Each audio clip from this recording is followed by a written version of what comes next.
Les vraies voix Sud Radio.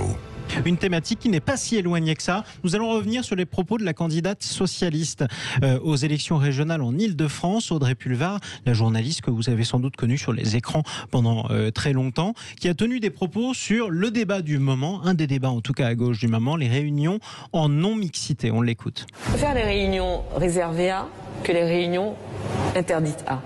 C'est-à-dire que si... Non, je ne joue pas sur les mots. Je vais vous dire pourquoi je ne joue pas sur les mots. Si il se trouve que vient à cet atelier une femme blanche, un homme blanc, etc., ben, j'aurais tendance à dire qu'il n'est pas question de le ou la jeter dehors. En revanche, on peut lui demander de se taire. On peut lui demander d'être spectatrice ou spectateur silencieux. On peut lui demander de se taire. Oui, je pense que oui. C'était Audrey Pulvar, candidate socialiste aux élections régionales en Île-de-France, l'invitée de nos confrères du groupe Altis. Est-ce que vous êtes choqué par ces propos? Vous votez sur le Twitter de Sud Radio. Votre verdict tout de suite, 91% de oui, vous êtes effectivement choqué. Une position presque médiane. Audrey Pulvar qui essaye de dire il ne faut pas interdire à des Blancs de venir dans des réunions de Noirs, mais en revanche, s'ils viennent, ils se taisent. Philippe Bilger. Absolument, elle a tenté une synthèse, mais qui en définitive aboutit à un effet catastrophique. Parce qu'on voit bien qu'elle était écartelée entre la volonté de dénier la stupidité initiale, c'est-à-dire que les Blancs n'avaient pas le droit de venir, mais en même temps, elle voulait concéder à un progressisme délétère et dit mais ils n'auront pas le droit de parler. Alors, il faut bien voir, Audrey Pulvar, je l'ai un peu connue, c'est une personne intelligente et qui là n'a pas parlé par hasard. L'émission était enregistrée. Mais ça ne commence pas avec elle. Il y a eu l'UNEF, il y a eu Assa Traoré, il y a eu un climat qui devient infiniment délétère, où aujourd'hui, on est presque fier d'avoir abandonné la répudiation du racisme. Je suis frappé de voir à quel point la lutte des races a remplacé la lutte des classes. Et ça, c'est... Aujourd'hui, on n'a pas peur de dire il a tort parce que c'est un homme blanc. C'est hallucinant, la régression de notre civilisation de la part des indigénistes, des déocolonialistes, de toute cette frange théorie de la race. C'est scandaleux et je trouve que notre civilisation perd beaucoup de son honneur. Stella Kamga. Oui, alors effectivement... On est d'accord. Ce que je constate par contre, c'est que Audrey Pulvar est en train de ramer. C'est-à-dire qu'elle essaye d'expliquer sur ses réseaux depuis une semaine, enfin depuis quelques jours déjà, qu'elle n'a pas voulu dire ça, mais elle a plutôt voulu dire ça. Et elle a retweeté justement l'intervention d'Éric Coquerel sur le plateau en disant où Éric Coquerel essayait d'expliquer que oui, c'est comme les réunions de syndicats, c'est comme les réunions des féministes. C'est ça. C'est comme les réunions, l'exemple régulièrement produit par les défenseurs de la non-mixité, ce sont les réunions des alcooliques anonymes. Voilà, c'est ça. C'était les propos de Jean-Luc Mélenchon, mais justement, ça n'a absolument rien à voir. Et c'est pour ça que la gauche, et l'expression qu'on utilise très souvent, c'est PLS. C'est pour ça que la gauche aujourd'hui est très très en PLS, parce qu'ils ont réussi à remplacer, comme le disait Philippe, la lutte des classes par la lutte des races. Et donc, ils réussissent à confondre, une réunion de syndicats et une réunion de race. À la base, les réunions de l'UNEF, c'était pour parler du racisme, c'était pour inviter toutes les victimes de racisme à parler du racisme, sauf que dans leur inconscient, ils refusent d'accepter que le blanc peut être aussi victime de racisme. Et c'est pour ça qu'ils ont dit que les réunions en question étaient uniquement ouvertes aux Noirs ou aux Arabes. Sauf que on est obligé de leur rappeler, et si justement Audrey Pulvar fait face à cette déferlante de haine ou de remarques ou de recadrage contre elle, c'est bien qu'il y a beaucoup de Blancs en France justement qui sont victimes de racisme anti-blanc et qu'ils ont toujours essayé de les faire taire. Et aujourd'hui, ils en ont marre, ils veulent parler, ils veulent exprimer ça. Jean ?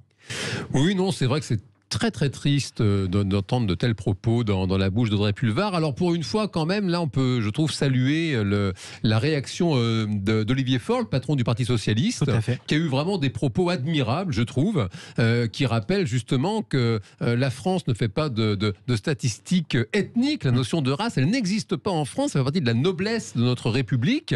Il rappelle au passage quand même, il a raison, il défend sa boutique, que Audrey Pulvar n'est pas membre du Parti Socialiste. Elle est candidate socialiste. candidat socialiste, certes. Elle est soutenue par le Parti socialiste aux élections régionales. Oui, c'est vrai. Pour autant, voilà. Et après, je rejoins Stella Kamga. C'est vrai que c'est un piège dans lequel est tombée la gauche depuis longtemps. On voit bien que le logiciel bug. Oui. La gauche a abandonné les travaux de Terra Nova sur la nouvelle clientèle de la gauche. Et la gauche a abandonné, on va dire, les petites gens, dans le sens noble du terme, hein, les masses laborieuses, justement. Elle les a abandonnées et elle a remplacé la victime du capitalisme par on va dire, le travailleur émigré qui est devenu la victime. Qui peut faire partie aussi des masses laborieuses et des petites gens certes, aussi. Hein. Simplement, on voit là le bout, si vous voulez, du bout, c'est qu'ils se font piéger effectivement par une espèce de racisation du débat qui vient des États-Unis d'Amérique, en fait. Et on arrive, du coup, à provoquer finalement ce que tout le monde combat, quoi. C'est-à-dire qu'on arrive à des attitudes raciste, en fait. On va interdire à quelqu'un de participer à un débat parce que sur sa couleur de peau, quoi. C'est quand même absolument effrayant. Philippe Bilger, vous qui n'êtes pas de gauche et ne l'avez jamais été a priori, hein, je m'engage peut-être un petit peu. Mais je suis d'une droite très particulière. Certes. Comment expliquez-vous que ce soit un débat qui déchire aujourd'hui la gauche ?